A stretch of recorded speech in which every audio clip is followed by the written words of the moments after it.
இன்னைக்கும் எனக்கு எழுத படிக்க தெரியாது. இருந்தாலும் அச்சீவ்மெண்ட் பண்ணணும் அப்படிங்கிற வெறியும் துடிப்பும் இந்த நிமிஷம் வரைக்கும் எனக்கு ஓடிட்டே தான் இருக்குது. போயிட்டு தான் இருப்பேன், இன்னும் அச்சீவ்மெண்ட் பண்ணிட்டு தான் இருப்பேன். இன்னமும் எழுத படிக்க தெரியாது. ஆச்சரியம் தான். ஆனா அந்த 10 வயசுல எல்லாரும் மாதிரி பள்ளிக்கூடத்துக்குலாம் போக முடியலன்னு வருத்தம் இருந்தது. ரொம்ப வேதனையா இருக்கும். நைட் எல்லாம் அழுகுவேன். நிறைய இடத்துல நான் ஃபாரினுக்கு போயிட்டு நிறைய இடத்துல எனக்கு தெரியாம பாத்ரூம்லயே பொம்மை படம் போட்டிருந்தா தான் டக்குன்னு போவேன். இல்லைன்னா எழுத்து போட்டிருந்தா எனக்கு புரியாது. கொஞ்சம் யாராவது ஜென்ஸ் ஒரு உள்ள போனாதான் நான் அவன் பின்னாடி போவேன். சோ இந்த மைனஸை பிளஸ் பண்ணணும்ன்றது எனக்கு ஒரு வெறி.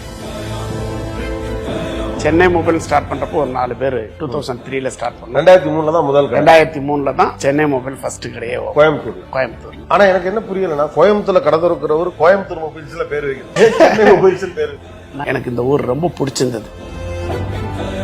நான் நிறைய ட்ரிப் தோத்துருக்கேன். 16 தடவை தோத்துருப்பேன் லைஃப்ல. அப் டவுன் இருந்துட்டே இருந்தது. இப்பெல்லாம் பாத்தீங்கன்னா ரொம்ப சலிப்பாய் போகுது. என்னடா முயற்சி பண்றான், எல்லாரும் தான் என்ன தூக்கி விடுறதுக்கு தான் ஆள் இல்ல.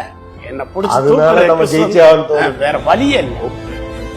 எவ்வளவு ரூபாய் முதலீட்டுல முதல்ல Chennai mobile sir? Chennai mobile 3 லட்சம். இன்னைக்கு உங்க டர்ன் ஓவர் இன்னைக்கு 1000 கோடி கிராஸ்.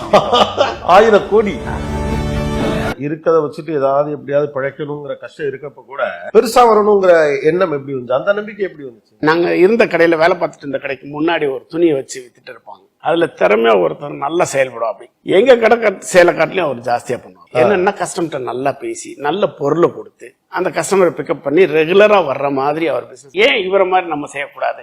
சின்ன முதலீடுல எப்படி வர முடியாதா? ஏன் வரலாமே அப்படின்னு சொல்லிட்டு அவரை பார்த்து அந்த விஷயத்தை இம்ப்ரெஸ் ஆகி. 13 வயசுல எப்படி கடை போட்டீங்கன்னு? சின்ன பையன் எப்படி சொந்தமா கடை தொடங்குறது? அதான் பிளாட்பாரத்துல கடை போட்டு அது ரெடி ஆகி ஒரு 14 வயசு வரப்ப தனியா ஒரு கடை ஒண்ணு, சின்ன கடை ஒண்ணு, பர்ஃபியூம், பாடி ஸ்ப்ரே, இந்த மாதிரி ஐட்டம் எல்லாம் ரொம்ப இம்ப்ரெஸ்ஸா இருக்கும். அப்ப அந்த காலகட்டத்துல ரொம்ப ரேரா இருக்கும். நல்ல பர்ஃபியூம் கொடுத்தோம்னா நல்லா இருக்கும். அப்ப அந்த குவாலிட்டி நல்ல பொருள் கொடுக்க ஆரம்பிச்சா கஸ்டமர் திரும்ப வருவாங்கன்றது அது எனக்கு நல்லாவே தெரியும். எங்கேயும் இல்லாத பொருளை கொடுத்தோம்னா அதுக்கு நமக்கு ஒரு தனி மரியாதை இருக்கும். அப்படிங்கிறது ஒரு என் கடைக்கு வர்றதுக்கு ஒரு காரணம் இருக்கணும். வாடிக்கையாளர் கண்டிப்பா குவாலிட்டி இருக்கணும், அல்லது வேற எங்கேயும் கிடைக்காதுப்பான்னு இருக்கணும்.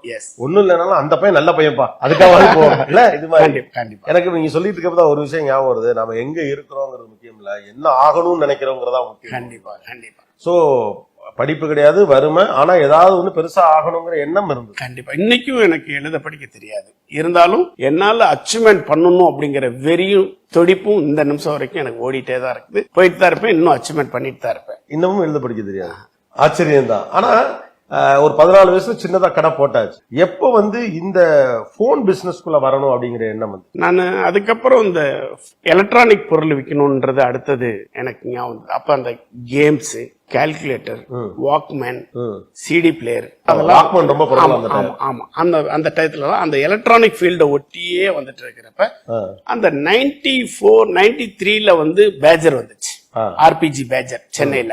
அப்ப நான் எங்க ஃபாஸ்டா இருக்கணுமோ அங்கதான் இருப்பேன். எங்க நல்ல விஷயம் தெரியணுமோ அங்கதான் இருப்பேன். யார் பெரியவங்களோ அவங்களோட தான் சேருவேன். சின்னவங்களோட சேர மாட்டேன். நாலேஜபிளா யார் பேசுறாங்க, புதுசா யார் சொல்லி கொடுக்குறாங்க, அவங்களோடய டிராவல் பண்ணுவேன். குழந்தைங்களோட விளையாடாம கொஞ்சம் மெச்சூர்டா இருக்கு, பெரியவங்களோட தான் பழகு.